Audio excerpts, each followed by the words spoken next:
বাংলাদেশ পাকিস্তান একত্রিত হয়ে গিয়ে ভারতবর্ষের সার্বভৌমত্ব নষ্ট করবার চক্রান্ত করছে।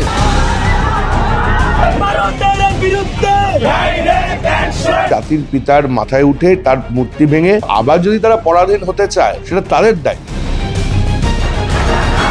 যদি তারা এভাবেই এগিয়ে চলে পাকিস্তানের থেকেও আরো অবনতি তাদের করতে পারে। পশ্চিম পাকিস্তানের যেই বীজটা কিন্তু শেখ হাসিনা বলুন কি তার বাবা মুজিবুর রহমান তারা কিন্তু উৎখাত করতে পারেননি।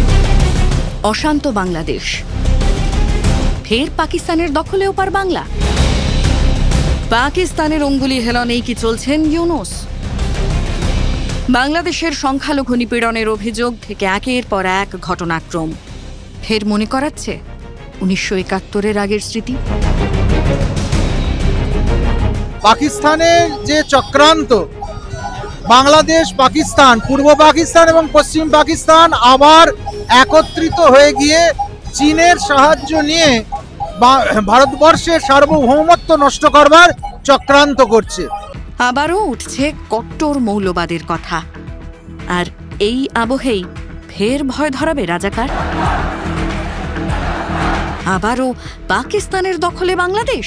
71 সালের স্বাধীনতার পর রাজাকারদের বংশধররা তো আছে, যারা ভাতৃহন্তা, যারা নিজের ভাইকে খুন করেছিল, তো এরা তো আছে।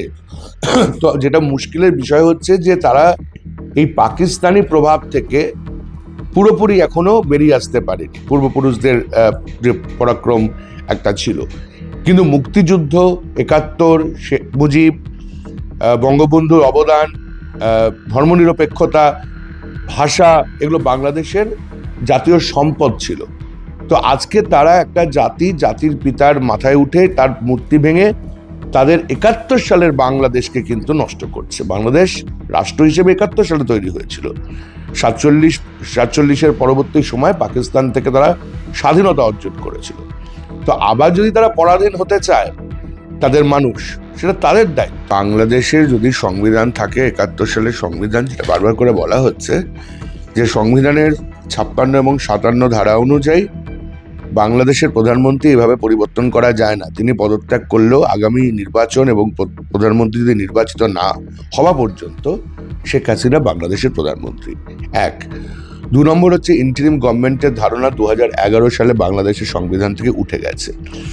এই দুটোর প্রেক্ষিতে বাংলাদেশ এখন কি অবস্থায় আছে সেটা বলা খুব মুশকিল, কেননা সেখানে আইন শৃঙ্খলা কারা শাসন করছে, কিভাবে শাসন করছে সেটা কিন্তু এখনো বোঝা যাচ্ছে না। কেননা হিউম্যান রাইটস ভায়োলেশন, মাইনরিটির ওপর অত্যাচার, এবং সবচেয়ে বড় কথা 1948-এর হিউম্যান রাইটস ডিক্লারেশন তারা মানছে না, কেননা একজন তার আত্মপক্ষ সমর্থন করার সুযোগ সুবিধে বা আইনজীবী পর্যন্ত পাচ্ছে না বাংলাদেশের মাটিতে। তাই পাকিস্তানের দিকে যাচ্ছে না আফগানিস্তানের দিকে যাচ্ছে সেটা বড় কথা নয়। বাংলাদেশ এই মুহূর্তে একটা ফেল্ড নেশন, একটা জঙ্গি রাষ্ট্রে পরিণত হয়েছে। পাকিস্তানের দখলে নয়, বাংলাদেশের বর্তমান সরকারের কাজকর্মে ওপার বাংলা কি পাকিস্তানি হয়ে উঠছে? তারা এমন একটা অন্ধকারের দিকে নিজেদেরকে এগিয়ে নিয়ে চলেছে যে এটা ভাবতে অবাক লাগছে না যে আগামী কিছুদিন বাদে যদি তারা এভাবেই এগিয়ে চলে তারা পাকিস্তানের মতো কিংবা পাকিস্তানের থেকেও আরো অবনতি তাদের করতে পারে।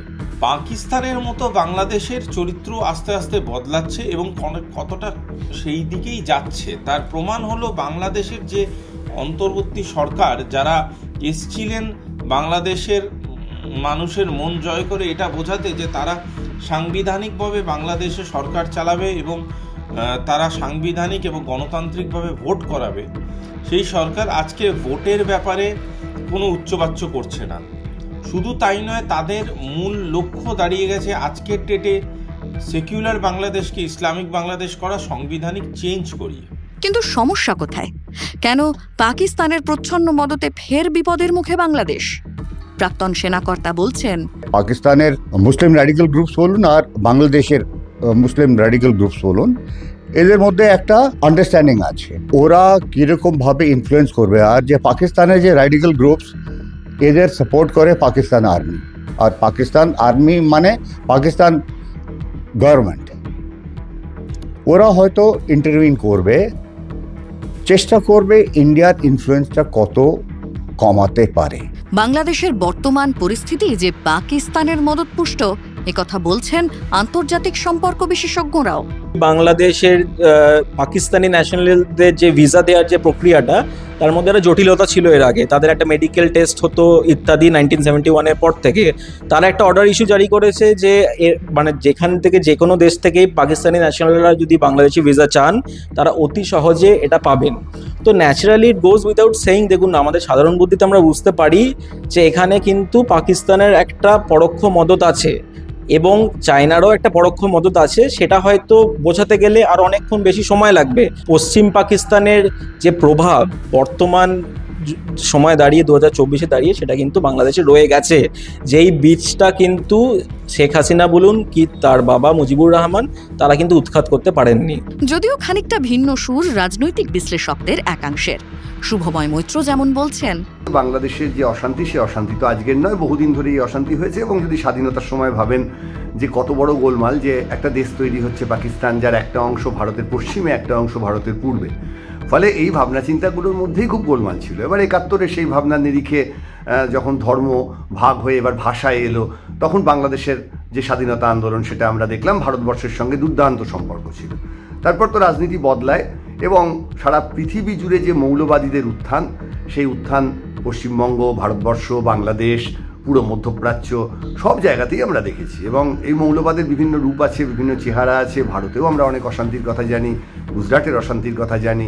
এবার এই অশান্তির মধ্যে এই মুহূর্তে যে ঘটনাটা ঘটেছে সেটা হচ্ছে তুলনামূলকভাবে শেখ হাসিনা যেমন অনেকটা ধর্মনিরপেক্ষতার কথা বলতেন, সেভাবে বলতে গেলে হিন্দু বাঙালিরা মোটের ওপর কিছুটা শান্তিতে ছিলেন। সেই জায়গায় তার সরকার পড়ে যাওয়ার পরে এই ঘটনা ঘটবে সেটা জানাই ছিল। এর আগে যখন বিএনপি ক্ষমতায় ছিল সম্ভবত 2000 সালের শুরুর দিকে, সেই সময়ও এই ধরনের ঘটনা ঘটেছে, সম্পর্কের অবনতি হয়েছে। স্বাধীনতা, আবার স্বাধীনতা, ফের অশান্তি, একের পর এক উত্তেজনার মিশেলে সরব হচ্ছে ইতিহাস। আর এই আবহেই বাংলাদেশ ইস্যুতে উঠছে পাকিস্তান প্রশ্ন।